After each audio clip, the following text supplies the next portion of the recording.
I hate when the current Mrs. Bitter gets mad at me for being lazy. It's not like I did anything. That's right, welcome back to the Bitter Truth for a Tangy Tuesday. Let's just hope those lazy people haven't ruined your week. Now, speaking of lazy people, apparently all us Brits are just that. Yes, now farmers fume over work-shy Brits that don't want to get their hands dirty as they call for more foreign labour. Right, that sounds right, doesn't it? Isn't because people don't want to muck out pig shit and squeeze others on a cold rainy day for minimum wage, is it now? No, of course not. Isn't because migrants like Terpinder the Tragic Tajik can send a tenner home which will pay rent for 3 months. Isn't because you don't want to pay Brits a fair wage for doing backbreaking work, and it's far more commercially viable to get away with paying the least you can get away with. Why would John from Leicester want to get up at 3 AM to start at 5 AM on a cold wintry day when he can sit in his office in the warm, making the same if not more money, and then not come home stinking like a cow's arse at the end of the day?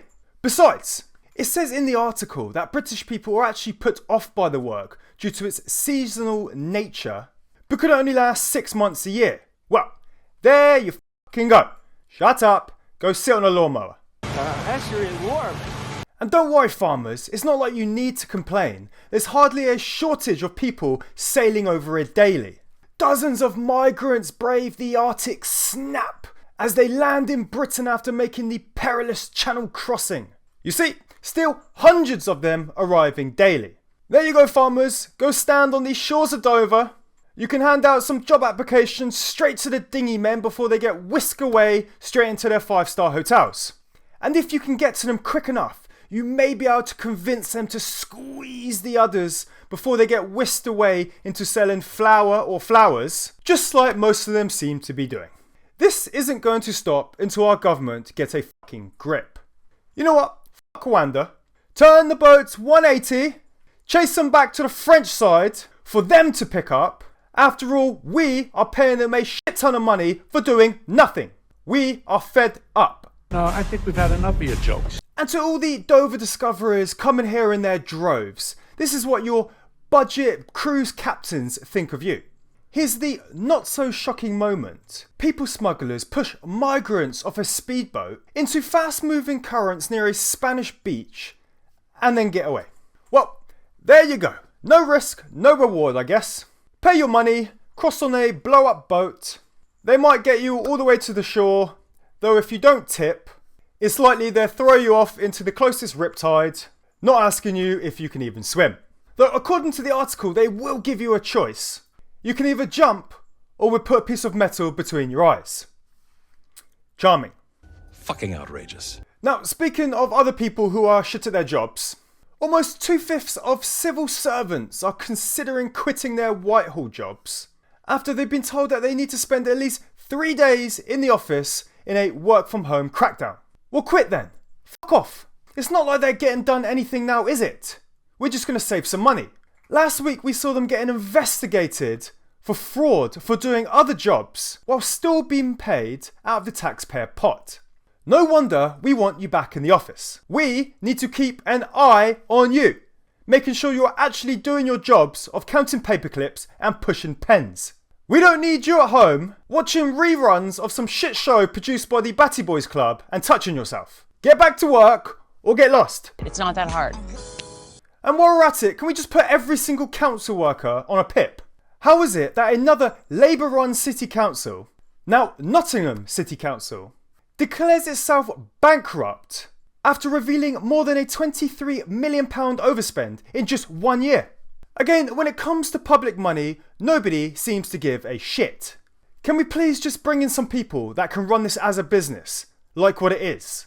This isn't the first, this won't be the last, and now it's got me really thinking that this is all being done by design. Let's start to take a look at these leaders. You know, the ones that have run it into the ground and their bank accounts. It's funny, I bet they know how to manage their own personal finances really well. I doubt any of them are going personally bankrupt. Of course not, don't be ridiculous. It's a crime, and these people should be locked up. Yup. Now, speaking of locking people up, A Brit is jailed for 3 months in Dubai after appealing a £2,000 fine that he got from insulting airport staff who didn't fetch his mother a wheelchair. And the court thinks it's still too lenient. These people are not like us. And whilst I agree with some of their tough sentences on certain things, it seems like you're at risk when travelling to these places and being thrown into the slammer for coughing too loudly. Now, I would probably call you a twat if you didn't bring my elderly mother a wheelchair too. But then again, I'd rather take her somewhere more normal. I don't know, Benidorm. If you choose to go to one of these places, abide by the rules. And if you come here, abide by the rules. Well, if we fucking had any. You're a smart motherfucker, that's right. Now, speaking of not abiding by the rules, it's very hard to ask people to do it when the people enforcing it can't even do it themselves. Yes, a police officer who conned a vulnerable widow, 81 years old, out of £18,000 after being called to check on her at her home, is jailed for just 20 months. Yes, well done, Sam Smith, the cunning copper. Not to be confused with that non-binary creature with a microphone. Yes, he befriended a frail, vulnerable pensioner, then used her bank and credit cards to go on a grand shopping spree, buying himself a 65-inch TV, motorcycle gear, an air weapon, why, and a computer gaming kit. This scumbag went even as far as to sign for the gaming chair using her late husband's name, albeit when he was initially asked to do a welfare check on this woman who has dementia and is suffering from cancer. 20 months. 20 fucking months. When are we going to get it through our thick heads that lenient sentences like this do not act as a deterrent? The answer is never. And don't worry, it's not just the police, their offspring like to join in on the acts too. Son of retired Met police officers who avoided jail despite killing 2 men in a drug drive smash, clocks up at least 27 offences as he admits to driving whilst disqualified. You see, hold a certain position, or know somebody that does, or have enough money and you can get away with anything. And you know he's a loser when he's admitted driving a blue Fiat 500 while disqualified. What kind of man drives a Fiat 500? What a loser. Still lives at home in his parents' £1 million house in Ascot, doesn't care about the law, and doesn't even bother turning up to court sometimes so that arrest warrants have to be issued. Great parenting, but then again, what do we expect from the police these days? You must be very proud. Now, in more crimes, let's turn to a renowned university in the US. One where you would think you'd need the utmost intelligence to attend, but even more so to be able to work there. Well, think again.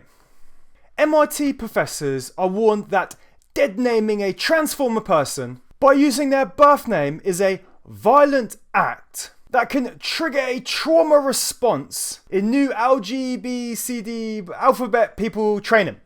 Oh yes, now we need training about violent acts, such as calling someone John when they've been John for 20 years, yet only last week decided that they'd now like to be referred to as Jane. What a travesty. I don't care if you're non-binary, whatever that is anyway, a transformer with an outie or an innie, I'll do my best to call you whatever name you'd like me to refer to you, as long as you don't change it on a daily basis, but that's only because I'm polite. Though, if you want me to give you the nod for what someone is clearly a bloke with a beard wanting to go in and change with the women, you won't be getting that from me. Excuse me, it's ma'am. And more in the weird and wonderful world of trying to woo a woman, an actual woman, a Manchester bar sets a new quirky set of rules that bans men from approaching women. Yes, well soon I'm going to be covering a story on your bankrupt business because nobody goes in. Now, whilst I agree that men shouldn't pester women or the other way around, women spend 9 hours putting on makeup, 2 weeks finding a dress, $767,000 on doing their nails and hair. They like being chatted up. Or are the owners a bunch of clueless virgins? Good luck getting any men in there, you know, the ones paying for the rounds of drinks. As the only ones you'll find that will go in are those dainty hand weirdos who would cream their pants if a woman accidentally looks at them for just a millisecond. I ejaculated in my pants. Now, speaking of bonkers bonus hole holders, look at this one. I'm left with just £600 a month and can't afford to give my kids a nice Christmas. Are you some kind of twat? Now, before anyone moans, this woman is left with £600 a month after all of her bills are paid for and says that's still not enough to get by on. Her rent is £450 a month, social housing. Most people are lucky to have £50 at the end of the month after paying everything. Most, even less than that. I would love to dive into this woman's finances and see what she spends her money on. What an absolute crybaby. Oh, shut up, woman. And in more things, end of the world, UK health chiefs issue guidance on what to do in a radiation emergency amid escalating World War III fears. Strange. It's almost like we're being given information for them predicting the future. Did you borrow my ball? Yep, go in, stay in, tune in is what they're telling us. Also, own nothing, be happy. If and when this shit will probably occur, we will know nothing about it. Thank you for the advice, but you can shove it where the sun don't shine. I'm off to go start planning my end of world party now. Right, so what have we learned today? British people are lazy, and the migrants are the saviours of the agricultural industry. Civil servants are going to quit if they're made to do their jobs. More councils continue to go bankrupt. The police are still committing crimes. And the world is coming to an end. Signing out.